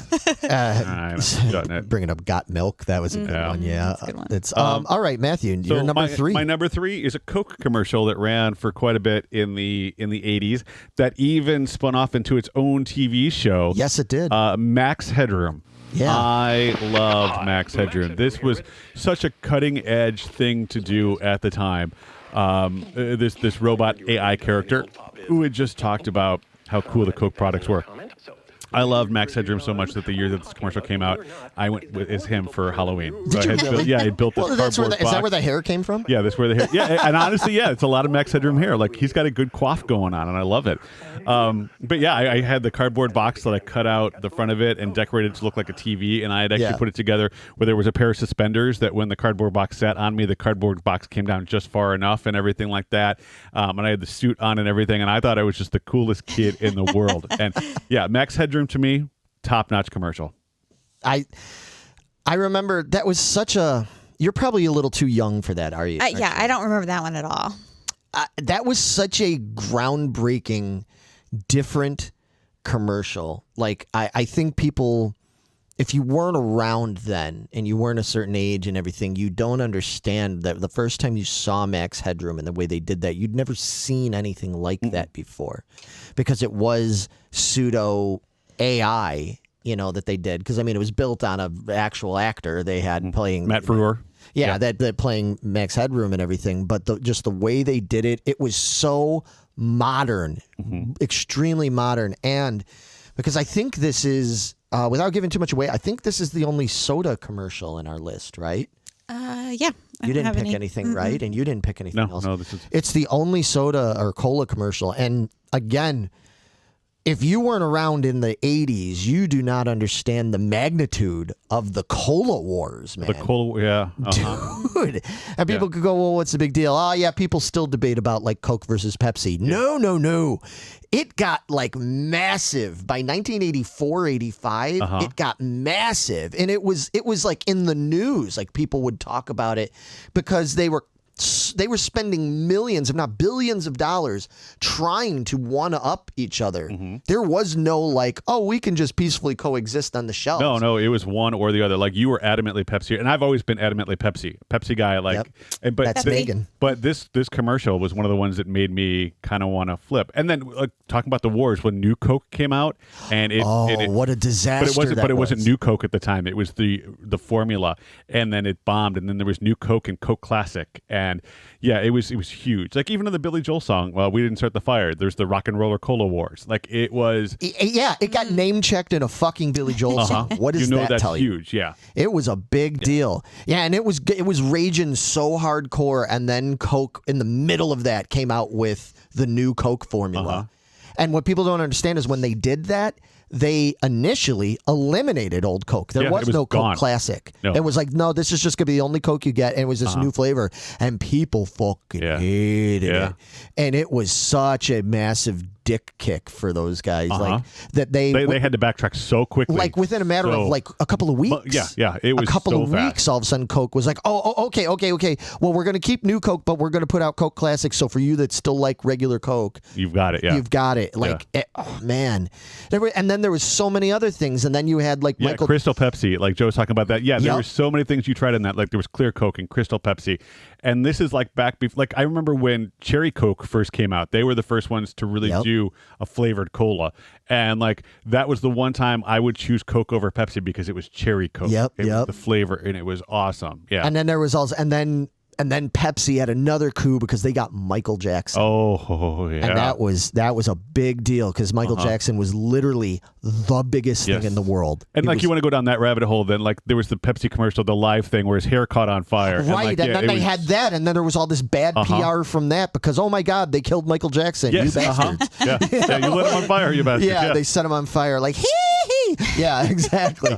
And I mean, again, we could do that's another one. We could do a whole thing all about that. We've talked a bunch about it now, but it was just so interesting. So yeah, that's a great choice. So the last thing I want to say about it, one of the things that, like, again, watching these as an adult, when I was a kid, like I said, it was all about the jingles and the feel good stuff, and even the cola stuff had a lot of that feel good. And looking back on it, Max Headroom was the first time they kind of went on a serious notion to it, that he was almost that talking head pundit kind of thing that we know now as, your Tucker Carlson's or your Jon Stewart's or that's a good whomever. Point. I didn't even think about that. But and the funny thing is, like with the TV show, when the TV show spun off on that, he was this AI character, and from what I remember about it, it was this dystopian future. Yes, I was just saying it was very dystopian. Yes, it was very dark and very heavy. And like I said, watching that now and realizing what a departure it was from the commercials they had done, I have a very different respect for it now too, which is kind of cool. Great point. Yeah, I didn't even think about that, man. But that's a very good point. Yeah, so all around, that definitely belongs on here because that was such a groundbreaker and very memorable. But all right, moving on. Megan. Yes, my number 3. Yeah, your number 3. I went with Malt-O-Meal. Those commercials, those pop up in my head all the time. Me too. Especially when it's cold out. You got to go in and defrost. Yep. So here we go. Hey, what happened to your cereal? Yeah, this one cracks me. What's wrong? Oh, Yeah. Is his name Tommy or something? I can't remember his name. Oh, no. Yeah, he had... Bear, my food. Where took my food? Oh, okay, bear. good stuff there. He's like, so where's his bear at? But why don't you show me that bear? He's always cracked me up. Are you sure? And then he's like, oh, if you're sure you want me to open this door. Here you go. He's like, Tommy, shut the door. Nice part of a nutritious breakfast. But I still, chocolate Malt-O-Meal is my, when I don't feel good or I'm freezing to death, like this little kid here. That's my go-to. Yes. Yeah, this is the one that I remember, especially when I grew up. This one here probably would have came out like around 81. So I was that kid. He's like, oh gosh, you're gonna get blown away. Yep. He goes out. He comes He's like, back in 2 seconds later. He's like, screw I this. think I need some more Malt-O-Meal. What was the sister? Cream of wheat? Cream of wheat. Cream of wheat. Yeah. And now, see, that's the funny thing because you were a Malt-O-Meal kid. I was a cream of wheat kid. And I was right on the cusp. Yeah. Like Really? we got cream of wheat, but when you got Malt-O-Meal, that was the chocolate and the awesome and the flavor and all of that stuff. Granted, Malt-O-Meal was like the better, like the step up from cream of wheat, but I just grew up cream of wheat, man. That was my. I still love cream of wheat. I haven't had it in. I haven't had it forever. in decades. Like Forever. we need to have like a tasting, like these childhood things. Let's go back and. That would be cool. Yeah, that would be fun. Would you let us know, you folks at home, whether you're with us live or if you're watching or listening to this later, let us know. Would you be interested in us doing, especially if we did a live stream, that'd be even more fun, if we got a bunch of different foods that we haven't eaten or like we're more familiar, like from childhood, like that. Like I can't tell you the last time I've had cream of wheat or Malt-O-Meal. And if we like actually ate them live on the air and like critiqued them now as middle-aged adults, like would that be something people would be interested in? Or you need to say yes, everybody, because you're like, we don't want to do it anyway. We don't So want to watch you That's awesome. Go for it, we guys. promise not to smack in your ears. Yeah, Actually, we can't promise that. We'll Joe, definitely did you really not have it chew this in the morning? mic. Because Joe was saying he had it this morning. Joe, did you seriously have Malt-O-Meal for breakfast this morning? Wow. Or maybe he had cream of wheat. Or was it cream of wheat? Yeah, which one? Life cereal. Mikey likes it. Yeah, Teddy Graham's. Teddy Ruxpin. Teddy Ruxpin. Yeah, somebody up there had done the Butterfinger, the Simpsons. I love that. Was a good one. Yeah. Wow, I forgot about all that. Huh? The Butterfinger thing with Bart Simpson. Yeah, that was early 90s. Yeah. Nobody He had cream of lay a wheat. finger on my Butterfinger. Nice. See, that's why we love doing this live like this, because there's so many things you guys have brought up that I wouldn't even have thought of. But anyway, Meg, yeah, that's a great one. Like that definitely. Yeah, those commercials always crack me up, and I still love my Malt-O-Meal. And it takes me right which is the point of this, is that Right back to my it childhood. takes me right back to childhood when I see that Malt-O-Meal kid. People bring it up. Oscar Mayer wieners. Was it like, I wish I was an Oscar Mayer wiener? How did that whole thing go? I don't remember. I don't remember. And the Wienermobile. We still see the Wienermobile. Yeah, he's I around took a here. picture with my kids this Yeah, past you year. did. Yeah, That's- it was, You sure it was in did. town. It was in Maryville. It was awesome. Oh, Hoss Strebeck just joined us. He's late. Oh, you're going to have so much you got to get caught up on. But in true fashion, we're still only on number 3. We've been doing this for like an hour, and we're only on number 3. So you got plenty more for us to talk about and everything. All right, so moving on to my number 3. I don't even Oh, remember. Alex says he feels the trivia torture coming in that. Oh, Food tastings. wow. Yeah. Yeah, we were just I talking haven't about done one of those yet. No, and we've been talking about the reason we haven't done trivia torture is because we came up with some slightly new format, and Megan, Vito, and myself did an episode which might still come out, but there was some technical, go figure, Geeking Poetic technical difficulties. There was some technical stuff that I had to deal with, and if I can ever fix it, then it's going to come out. But we definitely want to do more in the future, and now we've got Matt Torture Matt. involved. I'm fine to be tortured. Oh, we're getting it. I wish I were an Oscar Mayer wiener. That is what I truly want to be. Because if I were an Oscar Mayer wiener, everyone would be in love with me. You know, the problem is that just goes to show the innocence of back when that was written. Right? because It doesn't hold up so well. if Although you're, they still play it, don't they? well, there are artists out there that are singing songs about wishing that they, wanting everybody to be in love with their wiener, and that's a whole other. Ball of wax. It's A a ball of something. ball, yeah, just balls, yeah. But in any case, What is your number 3, Larry? my number 3? I honestly, let me think about this. I don't remember, so I'm just gonna pull it up. Yeah. And we'll see where we're at. Oh, of course. How could I ever forget? Well, and again, I said I wasn't going to talk about specific toys and stuff, but to me this Anything is... about a toy store? But I didn't say I wouldn't talk about a toy store. It is Toys R Us. The world's greatest toy store is Toys R Us. I mean... Wow, there's not much that takes me back more than a Toys R Us commercial. And then, of course, we get into the I don't want to grow up. No. I'm a Toys R Us kid. Do you remember this? Uh-huh. And these went on for a long time. They did this all throughout the 80s into the early The 90s 90s, yeah. and stuff. I absolutely adored. Javier says, I want to be a Toys R Us kid. I'm with you. Do you guys remember Kids R Us, the clothing store? Oh, yeah. Spin-off? Like when we got to go shopping there, it was the coolest place. And they had yeah. Babies R Us? Yeah. Babies R Us. Oh, yeah. Yeah. Talk about a brand that was awesome at the time and unfortunately just didn't live with the changing time. No, well, Toys R Us in general. There's a whole thing. I've talked a little bit about it in the past episodes, because Toys R Us ultimately closed down right about when we started the podcast, and I talked about it a little bit, and it's a shame what happened to that store, because I do think Toys R Us, if it had been handled differently, could still be around.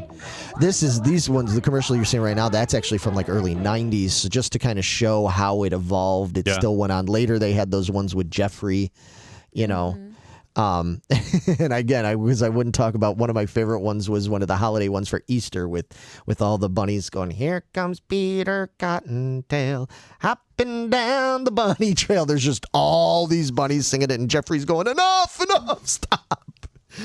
It's pretty funny. But anyway. One of the things that I loved about Toys R Us, and it doesn't have much to do with the commercials itself, but it's the brand. Do you remember when we were kids, Toys R Us was just like the long aisles. Like that's all you did. It's just like there were like long aisles. There was a break in the front, a break in the middle, and the break in the back. And the rest of them were just the big long aisles. And there was the bike That's aisle. the way it should have stayed. And there were the toy, like the slot car aisle and the Hot Wheels. That's where I spent most of my time. Okay. And then through marketing research, they had realized that with stores like that, and even your grocery store, you'll notice now, like you go into the grocery store, most of the time you turn to the right and you've got produce here, and then you've got your meat in the back, and then you've got your shelves, and then you're coming up to the cashier. You have to go through the store. It's like IKEA. You have to go through to get to where you want to go to. Yeah. And right before Toys R Us had shut down, they had completely reworked their floor plan. Yeah, they did. Where, it was a maze of things. You couldn't just walk down one aisle. It was and a get mistake. over it. But what it was done for kids like you wouldn't just walk to what you wanted and get out. You had to walk through all of the other toys in order to get out, because by walking through those other toys, you talked to your parents about all the other things that you wanted, and they sold more toys supposedly by doing that format. But I don't think it worked for Toys R Us, though. To me, like it took, because I was that 80s kid, it took that. Yeah. It wasn't the same. I don't want to say it took the magic out of it, but I love like those big warehouse, like it was just lines of toys, and like the new ones when you had to like look through things, it was like compartmentalized. I love the idea of that aisle that looked like it went for like a mile and a half. It was like when you put the arc away at the end of Indiana Jones, like that's what Toys R Us was like. It was toys as far as you could see, and that to me it was like, oh, this is the coolest thing ever because the toys never stop. Yeah. That's pretty cool.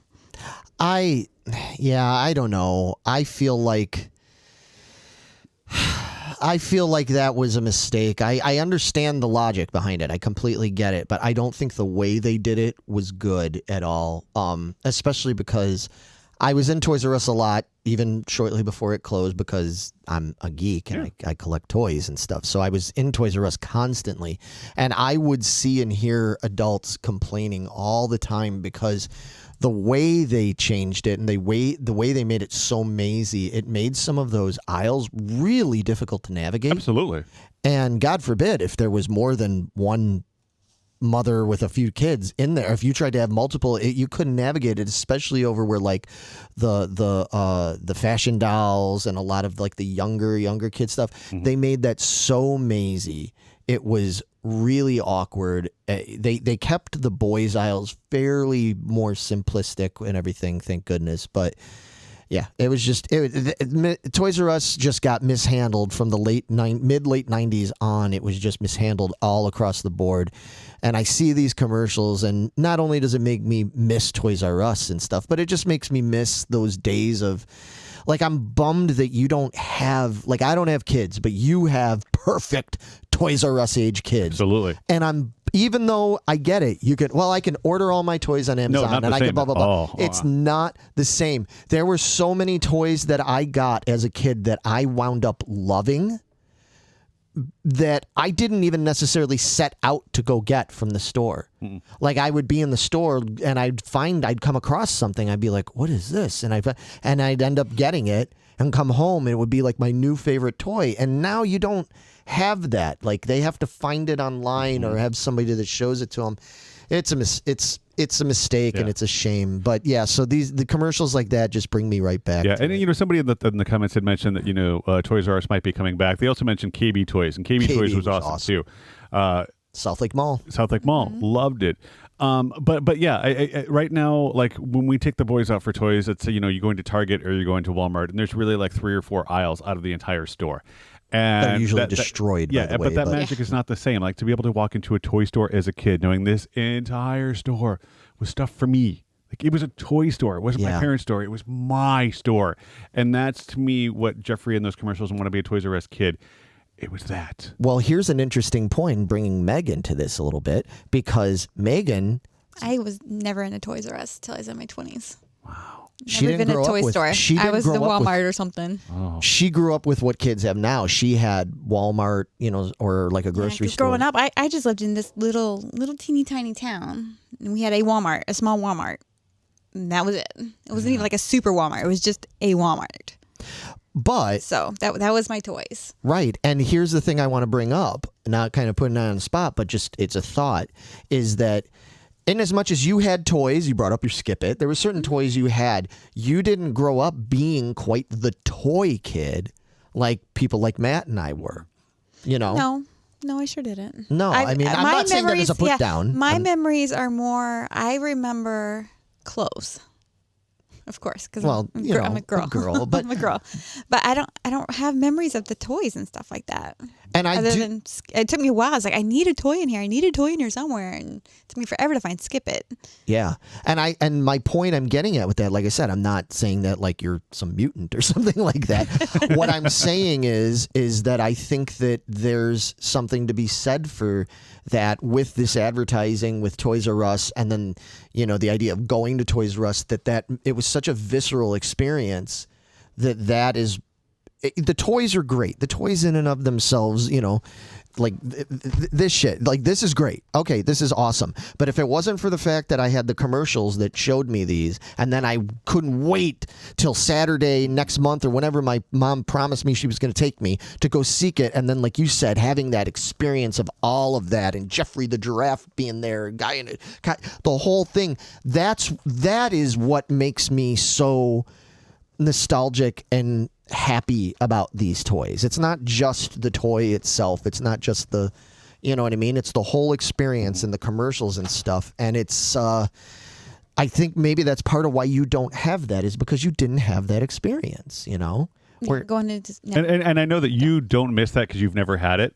But as somebody who did, I wish for that for you. I wish that part of childhood for you. Yeah. It was so awesome. But what's kind of fun is she gets that now, though. I think it's like it's fun for you now. It's part of why you enjoy, like, when we go to our conventions and things like that. And it's kind of like now it's like being a big kid in a toy store. In a toy store again and getting to see all this and like, wow. So it's like, it's kind of fun to see you experiencing some of this stuff new. You know, so that's awesome. Well, and so speaking of toys, I have one toy commercial on here, and it's my number 2. Okay. All right. Which is the Micro Machines. All right. Like when I was a kid, I loved cars. I loved Tonkas. I loved Matchbox. I loved Hot Wheels. By the way, Matchbox are infinitely better than Hot Wheels. Always have been. Always will be. But when Micro Machines came out, it was awesome. It was like teeny tiny cars and these little cities that you could build and you could put together and you could like pack them up and carry them with you. And when they folded down, they weren't much bigger than the size of your phone. And you had this great little thing that you could take with you. Right. Yeah. Look at it. Like he's folding it all up and it right was now. Awesome. And the Micro Machines guy, like he was the really fast talking. He was like, I gotta get that. Yeah, I feel like I need to play that again because it just goes so fast. Yeah. Here, check this out. See if I can get it to play again. Oh no. Oh no. There we go. Is he playing? Yeah. So there you go. I mean, good Lord. So cool. You can make this whole city out of all these like little pieces. It was the freneticness of it. He was super excited about it. They were tiny cars, and it's awesome. And what's really neat is like my kids now, they have a bunch of these tiny cars. Disney makes them for like the Cars movies and things like that, but they don't call them Micro Machines, but they're the same cars, the same size and everything like that. And it's just so interesting that the toy has carried on and has existed for the next generation, but the kids don't know them as Micro Machines. Like this guy, this fast talker, this Mario looking dude, he was like the shit when I was a kid. Like, you want to talk about selling something, like he was awesome about it. And there was just, like I said, that energy and the frenetic and the way that he just spoke, you're like, yes, I need this toy. Love it. So that like for having to pick one toy commercial, and there were tons of them, like, you know, there were Transformers and there was Mask and there's all this other stuff. But to me, the Micro Machines, that was my quintessential 80s toy commercial. And the Micro Machine was different than all the rest of them. I mean, again, like I said, I could talk forever about toy commercials, but the thing with Micro Machines was that when that came out, it caught your attention. You know, even if you were an adult, it caught your attention. You might disregard all the other commercials that were playing while your kid had the TV on Saturday or in the afternoon or whatever. You might just kind of block it out while you're reading the paper, or you're making dinner or whatever. But that Micro Machines commercial came out with the guy talking like this, and then you were, and even as an adult, you were like, whoa, you know, like, and it stuck out. And again, it's another brilliant piece of advertising to make everybody aware, because Micro Machines were new. They were made by Galoob, which at the time was a smaller company. It wasn't one of the big guys. It wasn't Hasbro. It wasn't Kenner. It wasn't Mattel. You know, Galoob was kind of small. So this was a big property for them to get over with that guy. It was brilliant. Yeah. I mean, anybody our age, you can sit there. They might not remember a lot of the things, toys. You'd be like, Micro Machines, dude. And they're like, oh, yeah, that fast talking guy. Everybody remembers that. Yeah. So that's a great one. Yeah. Moving along. Do you want to move along? Anything? Yeah, you want to say no. That was short and sweet. Okay. Yeah. Just like, since it was really fast, we could just get there really fast. Short, sweet. Yeah, that's what you should have done. You should have done the whole thing like that. You'd be like, my number 2 is talking about Micro Machines. Dang it. Fuck Hot Wheels, Matchbox rules. You know, it's like. Yeah, exactly. Yeah. Anyway, Megan, your number 2 was Great Poupon. Oh, we that's already right. talked about it, so All moving right. on to you. Poor Meg. I feel like she just doesn't get enough, she doesn't get enough microphone time here. She's just sitting here. Pardon me, Meg. Would you like to talk about Great Poupon? No, we talked about Great Poupon, but I appreciate That it. you would be like, pardon me, Meg, would you like to poop on me? Wow. Now, how come they haven't? Missed opportunity. They need to bring back. Here you go, Grey Poupon makers. Right? They need to bring back and do a new thing, because since everything today is just so questionable and raunchy and everything and borderline anyway, they need to do a new thing. It's like, hey brother, it's like, you poop on me, and it's like, yeah, I guess I can do that and everything. And it's like, come on, man. Just poop on me. Mouth's ready for it and everything. And it's like, and it like poop on me, and then he hands it. It'd be great because it would be two girls in this one cup of God. Poupon. Oh, No. God. Oh, yeah, that's too far. You too far, Mark. Or Matt. I can't even say your name right, okay? I'm not You just I don't even know who you are anymore. You flustered her so much she doesn't even know your name. Yeah. Well, two girls, one cup will do that to you. Yeah. And if anybody at home's like, what's two girls, one cup? Do not. I'm sure they all do, You but don't. don't. You don't want to know. You don't want to know. No. That's over the line. So far. It's too far. Man. Yeah. Too far. Poor Megan just sitting there and looking pretty, Javier says. Yeah, exactly. Poor Meg. What I do, I guess. She's got the... But you even got... Wow. Yeah, wow. even Huss wow, says guys, wow come about on. the... Yeah. Too Matthew. far. Shame on you. I was just pitching a commercial you found idea. our threshold, okay? Yeah, that's where it is. All right. All right, so my we'll move on to my number two. Let's just get away from that. Oh man. Moving on to my number two. So, we already talked Moving about on to your number two. and then think about it. Yeah, that's right. Meg, you made Poupon your number two. I did. Because number two is Poupon. Oh, God. Oh, boy. Matthew. See what a bad influence he is on this show. We were so innocent before. Totally innocent. No, we weren't. We weren't at all. Love you guys. Love your show. You fit right in, actually. My number two. So I already talked about. This is awesome. They're saying it home. Oh, Christ. So my number two, I already talked about McDonald's, but McDonald's is not the only fast food chain that I have fond memories of. In fact, I have one that in many ways, that's why I made it number two, my higher up choice on my list. And some of you at home, some of you guys here may not even remember, but my number two is Burger King commercials. And do you guys remember back when Burger King started competing with McDonald's and having their own characters? Because, just like McDonald's had Mayor McCheese, blah, blah, blah, Burger King had the Burger King. Now, you guys probably remember later in like the early 21st century, we had those creepy Burger King with that big head and everything. Creepy. You don't like that, huh? No. he was like white van, kidnappy, rapey Burger King. Yeah, he was. And it really bummed me out when they did that, because I grew up with the proper Burger King, which was, he looked like that, but he was a normal dude. He didn't have this big, weird, rapey head and everything, but he was dressed up like that. And there were all these other characters. There was the Duke of Doubt and Sir Shakes-a-Lot and all this stuff. Like, there were all these characters, and they had these jingles. And as a kid, I was way more into that even than McDonald's. Like, seriously, let me Seriously, Yeah, let's see this. I don't remember this. Introducing let me pull this up for you. Fun.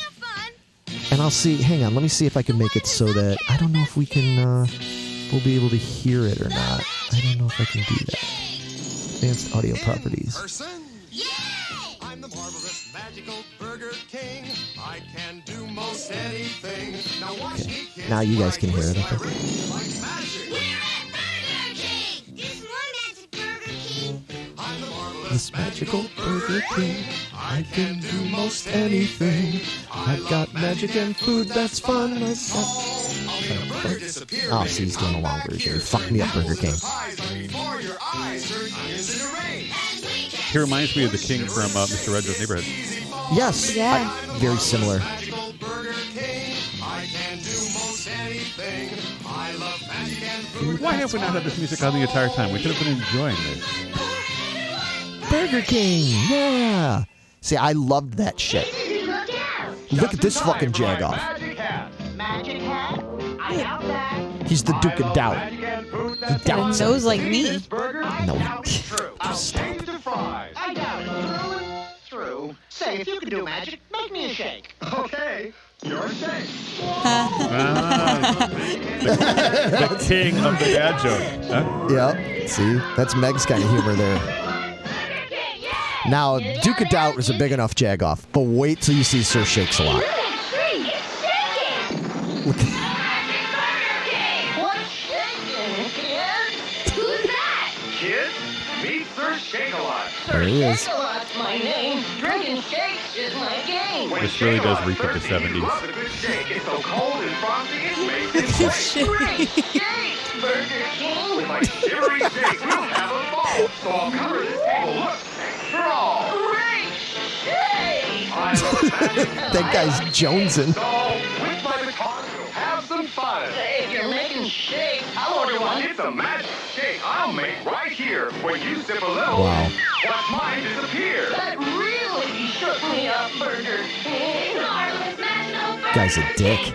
He can do most anything. He loves magic and food and fun. He's got shakes for everyone. Burger King, yay! Great. Yeah, I've never seen these, and it's like a weird like PBS Yeah. commercial. So that's it. So I was really into those characters, so much so that check this shit out. I have right here, I have Oh, is that Sure Shakes a Lot? I have a Sir Shakes a Lot glass. I have the glasses. I have this. I have Burger King. I didn't bring him down. He's upstairs. I do not have the Duke of Doubt. So if any of you that are local and you go to any of these like flea markets or antique stores, if you're like, hey, there's a Duke of Doubt glass, let me know because I want it. I absolutely adored these. I loved those songs. I had a big stuffed Burger King doll, like a pillow buddy kind of thing. You know, remember they had Oh, those the things. Pillow Buddies. You remember those, like Oh, the I love the wrestling Pillow pillow Buddies. buddies? I had one like that of the Burger King. Like I fucking loved Burger King.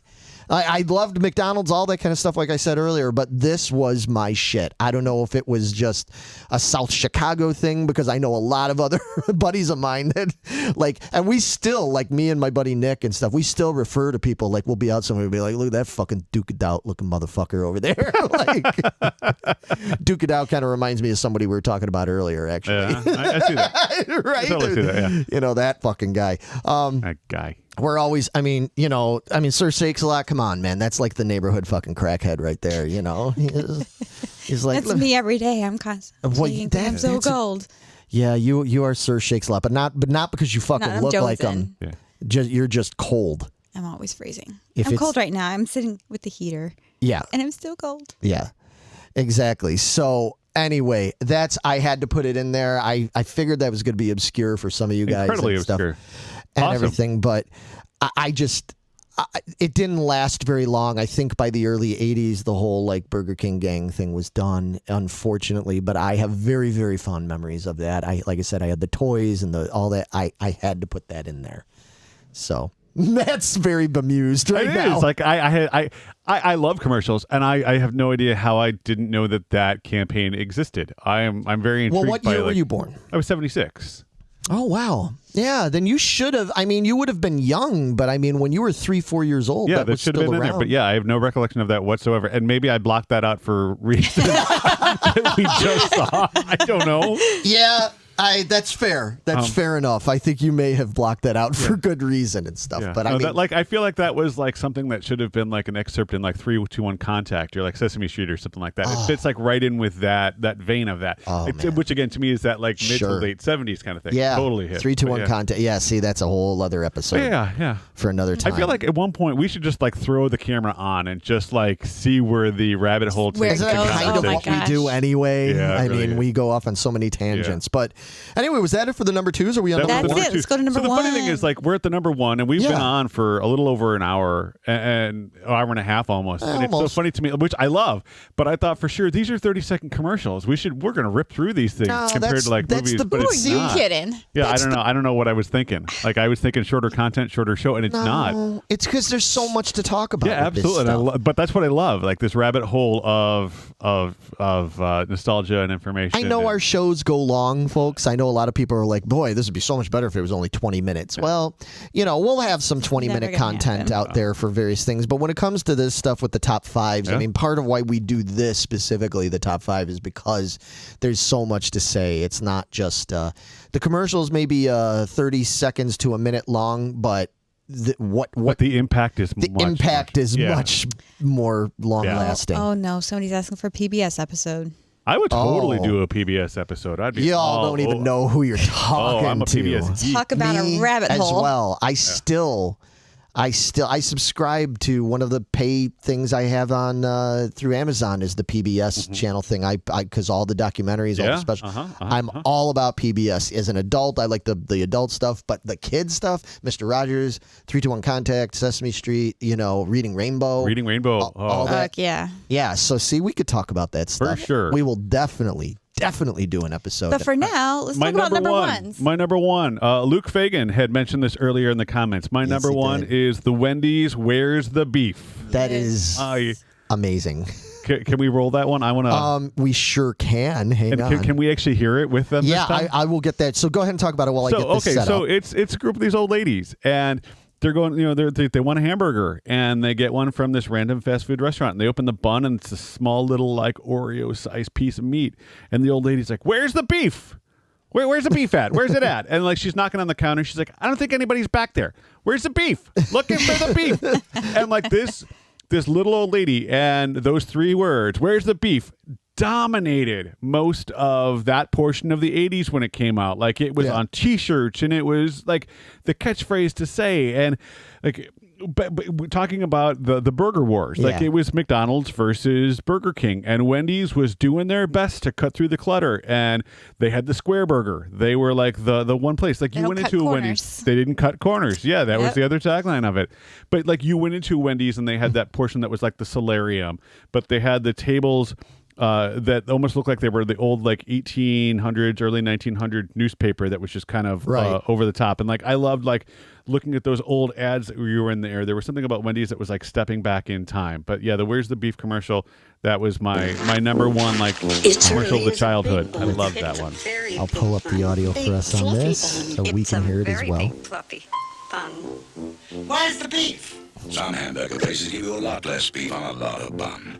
Where's the beef? At Wendy's, we serve a hamburger we might It's a reaction, too. And Wendy's single has more She was beef she didn't take any shit, this old woman. She's get more beef and less bun. Hey, where's the beef? I don't think there's anybody back there. You want something better? Your Wendy's. And then I love where it went. This one is classic. With the old ladies in the back seat. She's driving the car all crazy and shit. I love that she goes through the single arch. Yeah. And order a single, you get more beef than the Whopper or the Big Mac. Driving up. I don't remember this one. No. This was great. Oh. Home of the big bun. They keep shutting the window on her. Yeah, I just, man, that is a perfect number one. Because those are still, I thought about it when you first brought this up to me and I had to get these clips ready. I was like, oh, okay, yeah, that's so, typical or whatever. Everybody remembers. But then I watched them and I found myself fucking laughing out loud at them. And I'm like, it holds up, man. It's 30 some odd years later and those commercials hold up so well. People remember it for good reason because even now, that's still funny. Mm-hmm. If Wendy's came out now and re-released that as a retro commercial thing to get people would love it. That'd be amazing. They should totally do that. Totally. And why don't they do that? Now that we're at number one, let's bring this up real quick. Why don't you think they do that? I wonder if there's I'm asking you because you know about advertising more and stuff. I don't know if there's limitations on how long they can use certain things, actors, likenesses, jingles, various things like that. It seems to me with, like I said, if you go on YouTube, you find these commercials and you look up the Where's the Beef commercial and you find a good high res one. It's got millions of views.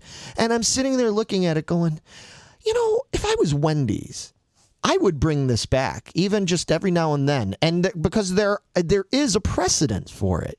Because, for example, speaking of M&Ms, they still, at holiday times, air the commercial with Santa Claus. And they say, he exists. They do exist. Yeah. And that commercial's 30 years old. Absolutely. The Folgers cup. They still show, they still show... which would be another, I guess technically could be another honorable mention. They still show Mr. Owl, how many licks does it take to get to the center of a Tootsie Roll Tootsie Pop? Let's find out. A 1, a 2, a 3. 3. You know, they still show that. Like I'll turn on a channel and then like you don't see it all the time, but every now and then I'm like, oh my God, that commercial's as old as I am. Yeah. You know, so, and people still get excited about that. So I don't understand. Yeah, the Cadbury egg commercial Javier brought up during Easter with the bucking, with the laying, the bunny laying the egg.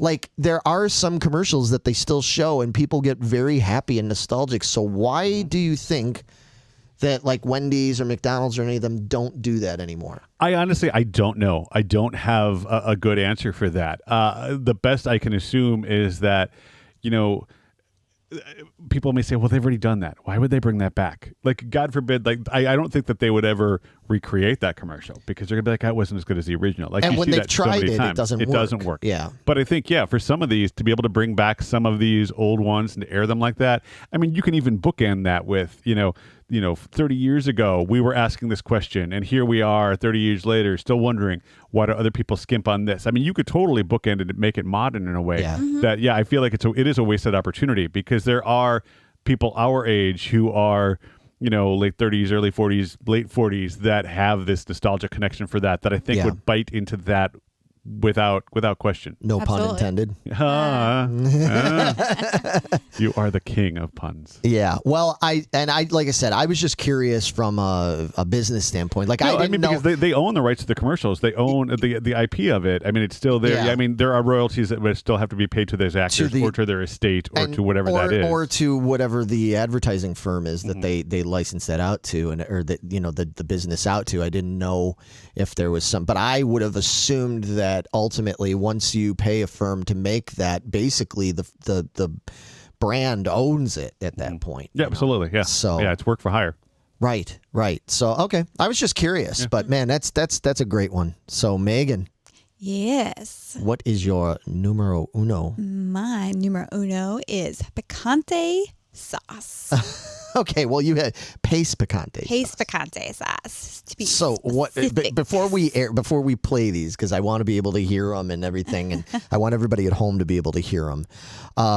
What is it about these? Why is this your number one? This is my number one because to this day, don't serve me something that's not paste picante sauce. I'm not fucking eating it. Okay, I've chilled a little bit on it, but yeah, if I'm going grocery shopping, I'm buying paste. Okay, fair enough. Because it's the best one out there, period, point blank. No questions. Hard stop. But the commercials. And the commercials are flipping hilarious. I imagine, especially to you, because you growing up a Southern kid in Oklahoma, and the theme of these and everything. Like New York City? Yeah, and I think that's the main thing. Like, people, we saw. Well, somebody mentioned it, didn't they? Sure did. In the comments earlier, we saw somebody say New York City, and I'm like, oh shit. See, somebody's right. I concur. Somebody's right there with you. So, yes. So these yeah, things just crack me up. I'm gonna show you some, and then at the very end, I have my own version that I edited together, and I'll discuss why I did that, because there's something about the commercial that just drives me up a fucking wall. So here we go.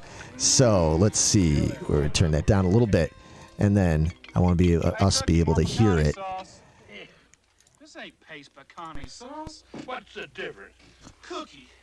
Paste picante sauce is made in San Antonio. Cookie. With fresh vegetables and spices by people who know what picante sauce is supposed to taste like. This stuff's made in New York City? New York City? Get a rope. That's Megan still laughs. More paste, thick, and chunky salsa. Here. This ain't paste, thick, and chunky salsa. You dumb bastard. Paste is made with big chunky tomatoes, onions, and peppers. Perfect for dipping. By folks in San Antonio Who know what salsa should taste like. Well, this stuff's made in New York City. New York City. Jake, it's time you switch brands. I'm gonna burn you to death, you son of a bitch. So violent, Meg. Well, I'm violent. Well, yeah, you are. That's using that. Well, that ain't paste picante sauce. What's the difference? A lot, jerk off. Fresh vegetables and spices. You gotta love when a guy brings you some picante sauce to a poker game. I would love a guy to bring me picante sauce. He'd have my heart. You hear that, everybody? I hope because I'm going to shoot you in the neck. So here's one I did. This is my version of it. Get a rope. I edited that together myself because, as funny as that commercial is, I don't know. I'm very sensitive to sounds sometimes, certain sounds, and the sound of that fucking jagoff scooping that scraping the fucking jar with that spoon, making it. It drives me insane. If you can't tell, I can't stand that sound. Are you with me, Meg? You gotta at least somewhat agree. No, with me. I'm with you. I deal with it on the daily. Oh yeah. Yeah. A new person at work. So yeah. Well, you have to understand. I was editing. Fucking thing to have bother you. Well, it's just like one of those, somebody chewing. You get sick of somebody chewing. Yeah, you know how people are right? about like they don't like the sound of somebody chewing or about styrofoam or styrofoam But not that. or squeaky The shoes. worst part about it is like that shit doesn't usually bother me. My wife is like the one, like if somebody is sniffing their nose constantly, they're like, she's like, just blow your fucking nose. I'm with her. Or like when our dog does that, they call it glopping is the term for it, but it's that licking. Yes. But I don't notice it until she points it out. And then once it's pointed out, I can never unhear it. And that's one of those that I'm like, no, fucking Larry. Yeah. Yeah. No, you can unhear that. Yeah. Carrie Ann, I'm with you. I have a feeling you and I are very similar in a lot of our things. That drives me fucking insane. Glopping, all that kind of stuff. Oh, even certain words, even just the sound of certain words like moist. You know, that doesn't bother me. It's like it sounds moist. It's like can't stand that shit. Glopping's now going to bother me from now on. Glopping is real bad. Yeah. Well, and glopping, like to me, that's the perfect word for that noise. It is. Yeah. That's why it's going to bother me. Yeah. Oh. Anyway, that sound. It's the sound of the. It's the sound of that spoon in that jar with the little bit of salsa squishing around in there, and you can hear the salsa squishing. I can hear it. I can hear it. You know, so what I thought was going to bother you more than the sound was the bottle's obviously fucking empty. Yeah. Like you can scoop around gently, but like to make the noise, it's like you're just doing that to be obnoxious at that point. That's true. That's what bothers me about that. It's like you don't need to make that noise. Like it's all combined. Yeah. It's the whole thing. That fucking guy's a jagoff. I would have kicked him right into that campfire. All right. So, okay, but here's what I want to talk about as far as an advertising aspect of this commercial. Pace Picante, yeah, maybe made in San Antonio, but it's mass produced just like it would be in New York City. Realistically, but the recipe came. Yes, but from it's San still Antonio. It's fresh vegetables that are sitting in this bottle on the shelf for months. There's nothing fucking fresh about Pace Picante any more so than the New York City brand. The way that they've marketed this absolutely has sold you and other people that is the authentic picante sauce to use. That is why marketing and advertising is brilliant, because you love it for that reason. People shouldn't bring you anything other than Pace. But realistically, the way it sits in the bottle, it's no different than any other recipe. But it's the spices and everything that goes into it that makes the difference. I don't disagree, but it's this mass-produced place, and it is. I agree with that. I think what Matthew's trying to say is that the parent company is probably Nestle or Unilever or one of those big mass-produced ones. I feel bad. Bottled in. Listen, Meg. Here's the thing. You know what? I don't want to ruin anything for you. I don't disagree that it's awesome. I'm not saying it's not good. I like Pace Picante, but what I'm saying is, I'm going to throw it out here. Stop with right? the daggers. Listen. I'm going to throw this out there. All right. All right. I would not be at the least bit surprised if I found out that the recipe and everything else that created Pace Picante sauce has nothing to do with San Antonio, Texas. And that's all bullshit marketing. Probably. Okay, so I don't care. Don't give me anything that's not Pace. That's fine. I may be paying for the name, but I don't care. Campbell Soup owns Pace Picante. And I love Campbell Soup too. So don't give me anything else that's not man, Campbell's. I love me some Campbell Soup. I am a Campbell Soup kid. Oh no, they just bought that in '94, so it could have been somebody prior to that. Yeah, back when they were getting a rope and branding people to death and stuff like that. That was another company. That was when it was still owned by San Antonio, Texas. Yeah. So anyway, but it does continue to be made in Texas as of 2017, which is really cool. Oh, so they do make it in Texas. Yeah, huh? They do. I mean, they do. I'm not saying. But I mean, I think I would, I would totally take a picante sauce that was made in Texas over one that is made in New York City. However, there isn't any reason that a guy that lived in San Antonio couldn't have moved to New York City and be like, hey, I'm going to start my company here, and I brought this great family recipe. I'm totally like devil's advocating the shit out of this because it's a mass-produced thing. For and I wish you to do this with your stuff, and I don't know why. Yeah, you do. I'm sorry. Yeah, for those of you at home, if you're just listening to this, like on Spotify or something like that, and you're missing that Megan was literally just choking Matt. Yeah. Because she's got daggers coming out of her eyes. She's not having it. We just shat all over her number one. No. That's okay. I'm used to it. It's the idea. This is what I love about advertising. You just handed her the Poupon. You can take a mass-produced something, and it evokes this feeling in you that it is something that you relate to wonderfully because of ingredients. So with the agency that I run, one of the things that we always talk about is what are the things that separate you from your competition? And for Pace, it is the fact that it is made in San Antonio. It's the fact that they use big chunks of tomatoes. The fact that they use these fresh veggies. They're totally utilizing that and doing it. But at the same time, these commercials were mass produced by a conglomerate company in order to sell them. That's what I love, is that you have this large corporation that is selling these things, but they're selling them on a level that you still associate with from a visceral point of view. And that's what I love. There's nothing that's really any different from Pace Picante versus a Heinz ketchup. Well, listen. As far as the corporation goes. Javier just pointed out, he said no Texan would do that in terms of moving to New York. and he said take it from a real Texan. So all right, fair enough. Okay. I'm good. So Sir Pazuzu, which is Willie, just piped in. He said, if you all have not commented on Skittleberries and cream the little lad. I am well, here's the thing where I'm only talking about commercials that came out when I was a kid. With the fucking Skittleberries. Willie, you have to remind me that later when we talk about modern commercials, when we pick our top 5. Was that when they like have the pimples or whatever? Loves berries and cream. Oh my God. If you guys have never seen the Skittleberry guy, when we go off air, I have to show you this because it's fucking amazing. I don't know what kind of advertising exec came up with this one, but it's something else. All right. So real quick, because I'm going to eat crow right now. And I'm going to apologize publicly to Miss Megan Guest. Are you going to put Pace Picante sauce on that crow? Probably. So here's what I just learned. So established in 1947 by David Pace, Pace Picante sauce was commercially used, blah, blah, blah, for a salsa, originally made in the back of a San Antonio liquor store. Proud of their Texas roots, this award-winning condiment company, if you can call it that, it's more like a main dish if you ask us, was bought by Campbell's in 1994. For a selling price of $1.115 billion. So you're correct. I kind of assumed it was more of that conglomerate kind of thing. So publicly, suck it. I will suck it. It has been sucked.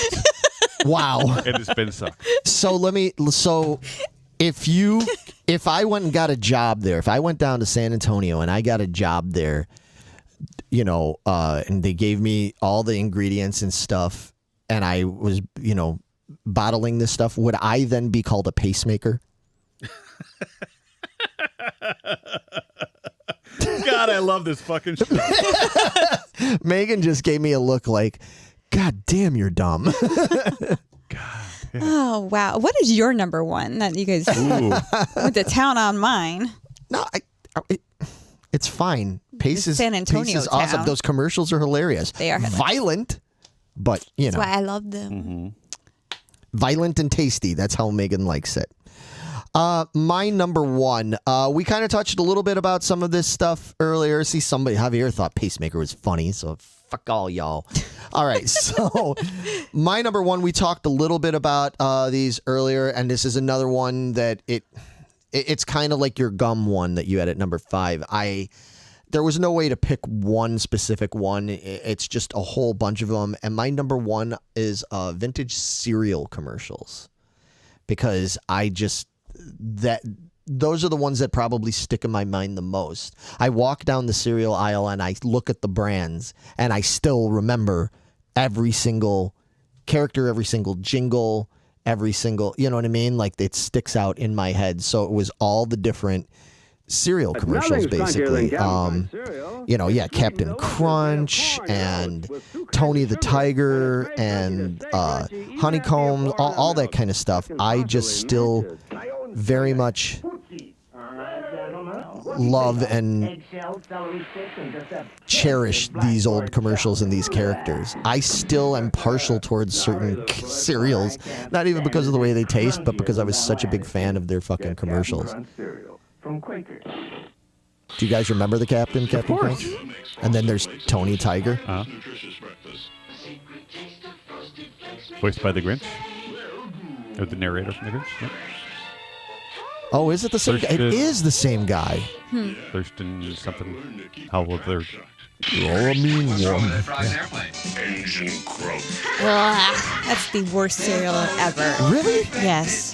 Disgusting. I like Sugar Smacks. You don't dig them, huh? Don't dig them. Let's get Mikey. Yeah. And then, There's of course. the Mikey Of one. course. He hates everything. He likes it. Hey, Mikey. Regular, cinnamon, and raisin. I mean, who doesn't remember that? You know what I'm saying? Like, I Uh-huh. still think of these. Super Sugar Crisp cereals, part of a balanced Sugar Bear? You guys remember Sugar Bear? Sugar coating. That's why they call me Sugar Bear. He had the Dean Martin voice. Yeah, he did.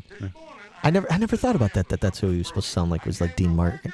And then, of course, I love Fruity Pebbles. yeah, I prefer the Cocoa Pebbles myself. I like them both. I like them about equally. Honeycomb were great.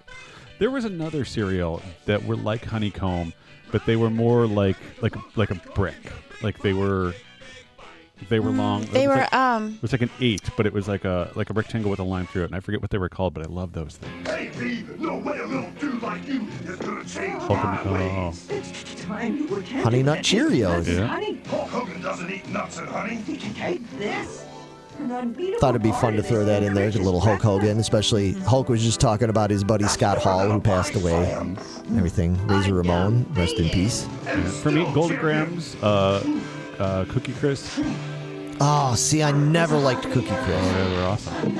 Yeah, even though I liked those commercials, I couldn't. It wasn't enough to save Cookie Crisp for me. I couldn't do the Cookie Crisp. They didn't taste like cookies. You know, they tasted. I don't know what the fuck Cookie Crisp tasted Cardboard? like. No, they didn't taste like Chocolate cardboard. chip? In a way, they were almost too sweet for me. They had a certain sweetness to them that was like a little much. No, the Cookie Crisp reminded me of maybe it was McDonald's or Burger King, like when you got those little mini cookies that came with your Happy Meal, like in that little plastic bag. Yeah, that's kind okay. of what those were, and they had the same flavor and consistency to me. I could see that. Yeah, just wasn't. I'm really picky about chocolate chip cookies, so I don't like them at all, so. Yeah, isn't that what Meg does not like chocolate chip cookies? What? How is that even possible? I'm not American. I don't know. She doesn't like apple pie or chocolate chip cookies. Right. I'm not big on apple pie either, actually. Company. Like if they were like chocolate paste cookies, that'd be awesome. Ooh, that's horrible. No, they wouldn't be salsa. They'd be made by the paste. Fuck off. I see. So anyway, yeah, I mean, people bring it up. Cinnamon Toast Crunch. Yep, Cookie Crisp. People bringing that up. Officially issuing a warning. Toucan Sam. Yeah. Yeah. Do you remember Toucan? Follow your nose. Yeah. It always knows. Yeah. Freakies. Yeah, I don't know what Freakies is. I didn't add it in here because it was too hard. I couldn't find good enough quality, but out of all of them, I would probably say my favorite cereal commercials were the Monsters. So it would have been Count Chocula, Boo Berry, Frankenberry, later the brief-lived Fruit Brute, and Fruity Yummy Mummy. I am fanatical about all those. I've got, again, toys. I've got a Frankenberry bank behind this backdrop right now, but I'm not going to pull it out. Yeah, to me, C-3PO cereal Joe brought up. Yeah, that's a good one. Yeah, to me, like, those were such a big part of one of the biggest parts of my childhood was those cereal commercials. They were on constantly. And they ran those cereal commercials, and when we'd watch cartoons before going to school, they were on. When I'd get home from school, cereal commercials were on.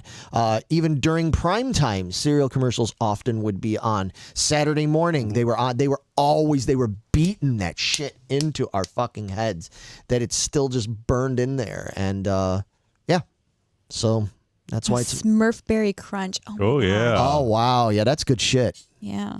Yep, that is good shit. So that's it. I mean, that's my number one, guys, and that's. That was a good top 5. I enjoyed that. I thought everybody did really good with their top 5s. All of them were quite iconic in their own ways, even if I had some weird stuff with the Duke of Doubt and all that shit. Yeah, that was, yeah. Look it up, though. It's fun to throw a little curveball out there. No, it's cool. It was weird. That's all. Yeah. Well, it's different but it's a perfect example of, see, to me, it doesn't feel, I'm like, okay, it's weird, but I grew up with it. Yeah. Like, that was such a part of my childhood that it's not weird to me. But for you guys to see it fresh, it's like, wow. Mm-hmm. And I'm sure that'd be the case for a lot of people that see a lot of these commercials that we brought up. That's true. You know, of how different it is. Meg, you had an honorable mention. Yeah, you talked about the McDonald's Hamburglar one already, but Yeah. I had the California Raisin. Oh, yeah. Guys, We they got- just cracked me up. Yeah, we got it here. Let me turn that. I'm sorry, everybody. That's a little loud. It always gets loud when I first click it on.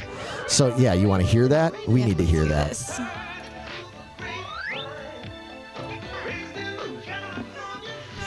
They almost made my top 5. Yeah. Yeah. Yeah, these things were awesome. Yeah, I ate these raisins like candy, and so one day I made myself so incredibly sick on them, I can't eat them anymore. I still can't eat them. My favorite commercial with them was when they were in the 57 Chevy, just kind of cruising along. Yeah. They were so cool. They were awesome. I I had some of the toys for a while. Yeah, the little figures. Yeah, me They too. were awesome. Mm-hmm. Okay, now see, here's a good example. Obviously, I was very aware of them. But here's a perfect example of like an age difference thing, because by the time those came out, I was already into my teens and stuff. I fucking could not stand the California Raisins. No, you were wrong. Yeah. Apparently. I look at it now and I'm like, oh, it's pretty cute. You know what I mean? Like I feel differently about it now. But at the time, yeah, I couldn't stand the California Raisins. I was just like, this is so... I've never liked claymation much. Mm-hmm. I'm real picky about animation stuff, and I still am.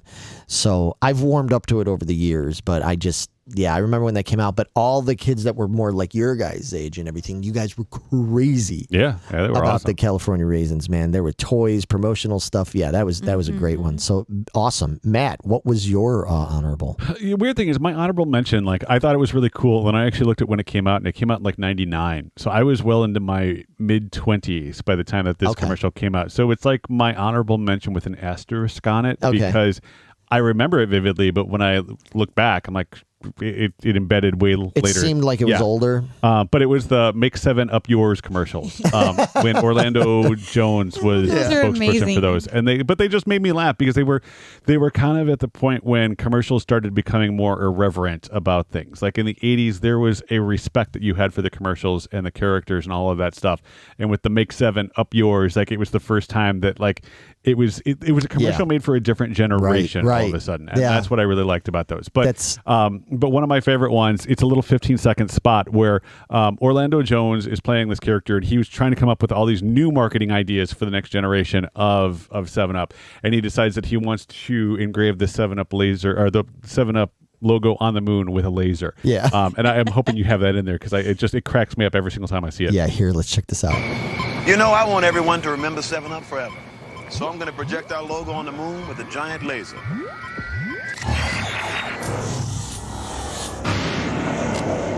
Okay, who has been messing with my laser? And it's just like every single thing that he does just goes completely sideways, and he plays such a great straight man to it. It's awesome. But in the other commercial, he's got the it's the Make 7 on the front and Up Yours on the back. You know, and everybody is like, he's like, Up Yours. It's like, see, it's catching on. Yeah. those are back amazing. at you, buddy. And he's like, see that, back at me. He's like, all right, like I'm making friends. It's like, yeah, I agree. That's what's this one? Just remembered this one. Whatchamacallit. Oh, God. Oh, yeah, the whatchamacallits were great. I still do that one. I said, whatchamacallit. You forgot the name. You forgot the name. It's Yeah. Bob. Yeah. I still remember that one. Yeah, man, we could Those go are on. some of my favorite candy bars, too. I love to watch. Oh, they're really good. Oh, man. Yeah, I would love to do more episodes. I would love to do stuff more about food because, I'm a chubby guy, so I like food. All of mine but one was food. That's true. That's true. Yeah, but I would love to do stuff. I'd love to do where we pick like top 5, fast food orders, or so like if you have specific orders or something. I have top 5 favorite like Halloween candies, things like that. Like all sorts of fun stuff. Well, to and you talk guys, about. are there any top 5s that you would like to hear us kind of go over? Things that like, run through your mind of like, I love these things. Shoot them out there. I want to hear what you guys want to hear too. absolutely. So wait, do you don't have an honorable mention? You didn't actually do one I this time? mentioned a couple along the way. You know, I don't have, like I said, for me, honorable mentions when I first was putting it together, it would have been the Juicy Fruit commercial. Trying to think of Where's the Beef was one of my honorable mentions. So, you know, yeah, I mean, there's everybody's brought up tons of great ones and stuff. No, I wanted to take it a little bit easy because, like I said, we start getting into things like holiday commercials, toy commercials, things like that. Oh, boy. You guys are going to need to have the timer for me because it's going to be like a 5-hour episode and no one wants that. No matter how funny it might be or anything, it's too much. All of a sudden, we're going to be putting out our equivalency of Roots. You know, it's going to be like, you know, this whole week mini-series is going to take a whole Geeking week. Poetic, the mini-series, directed by Ken Burns. Yes, exactly. All those like weird like dissolves and everything. It's going to be great. Yeah, exactly. So, anyway, everybody, this has been a real pleasure. You know, like I said, please share, like, all that stuff. Join us if you haven't already. Join us in the Geeking Squad group on Facebook. Free and open and easy for everybody to join as long as you're not a dillweed. And we'll be back soon. We got so many like really cool things planned. We've got some cool stuff. Talking more weird, wild stuff. Weird, wild stuff. Yes, you are correct, sir. Yeah, we're gonna. We got people already making stuff. Top 5 Saturday morning cartoons. Oh Lord. Oh, movies or films in Chicago. Yep. Fuck yeah. Top 5 Chicago-based movies or filmed in Chicago. Shit, I could talk about that. I worked security on one of them. So in a movie that was filmed in Chicago. That's probably one of my favorites. So yeah, those are great suggestions. Keep them coming in. Like I said, join us in the squad. Let us know. We'll be back very soon. We're going to be talking about, I think before we even do a top 5, we've got something up our sleeves. More fun retro stuff. Yeah, right up that wizard sleeve. It's going to be awesome. It's going to be, you will find, we have more ideas that are right up sleeve of wizard. That sleeve of wizard. Very nice. It'll be hitting the button, you know, right on the knob. All right. Anyway. On that note, we are out of here. Take it easy, everybody. Bye.